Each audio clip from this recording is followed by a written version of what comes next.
Hi అండి. Welcome back to my channel go kitchen. ఈరోజు recipe వచ్చేసి పొంగల్ విత్ చట్నీ. ఇంకా ప్రాసెస్లోకి వెళ్ళిపోదామా? ఫస్ట్ 1 గ్లాస్ బియ్యం తీసుకోవాలి. అవి కొంచెం వేయించుకోవాలి.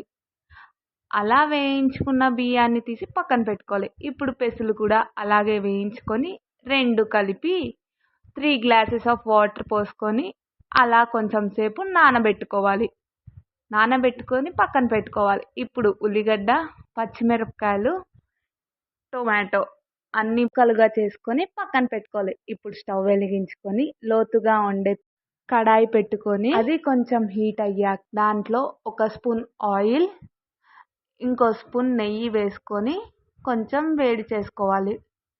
అలా వేడి అయిన దాంట్లో సన్నగా ముక్కలుగా కట్ చేసుకున్న పచ్చిమిరపకాయలు తీసుకొని వేసుకోవాలి.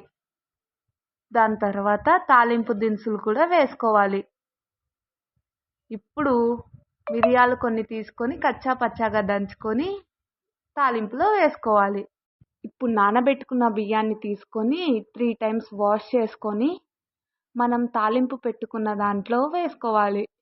అలా వేసుకొని కొంచెం సేపు బాగా కలుపుకోవాలి.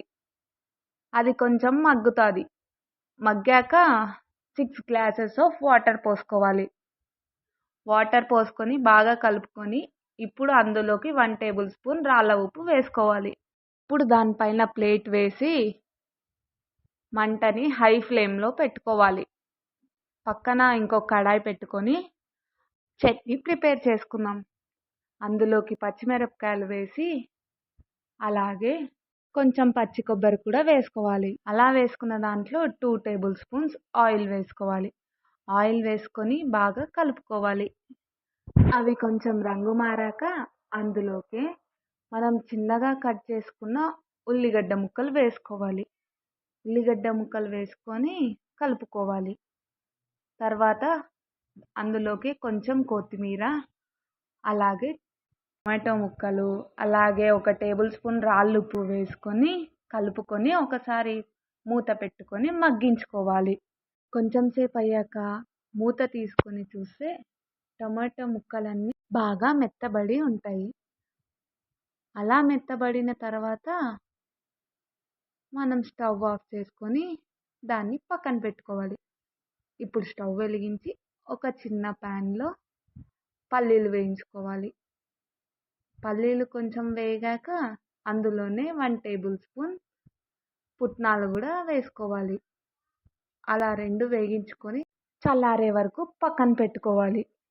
తర్వాత పొంగల్ని మధ్య మధ్యలో కలుపుతూ చూసుకుంటూ ఉండాలి. ఇలా కొంచెం దగ్గర పడ్డాక పైన కొత్తిమీర వేసుకొని స్టవ్ ఆఫ్ చేసుకుంటే అంతే, పొంగల్ రెడీ.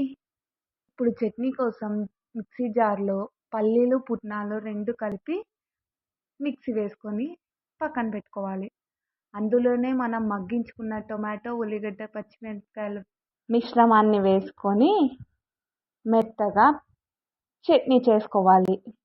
ఆ చట్నీకి మనం ఇప్పుడు పోపు పెట్టుకుందాం. స్టవ్ వెలిగించుకొని ఒక చిన్న సైజ్ ప్యాన్ పెట్టుకొని అందులో 2 టేబుల్ స్పూన్స్ ఆఫ్ ఆయిల్ వేసుకొని జీలకర్ర, ఆవాలు, కొన్ని శనగబ్యాలు, కొన్ని మినుంబ్యాలు, అలాగే ఎండుమిరపకాయలు, ఇంకా కరివేపాకు వేసుకోవాలి.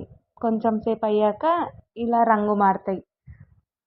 తిరువాతను తీసుకెళ్ళి చట్నీలో వేసేసుకుంటే అంతే, చట్నీ రెడీ. ఇప్పుడు ఒక ప్లేట్లో పొంగల్ వేసుకొని దానిపైన చట్నీ వేసుకొని తింటే ఉంటుంది. ఆహా, సూపర్. అంతే అండి, ఈజీ. మళ్ళీ నెక్స్ట్ వీడియోలో కలుసుకుందాం. ఉంటా మరి, బాయ్. సబ్స్క్రైబ్ చేసుకోండి ప్లీజ్.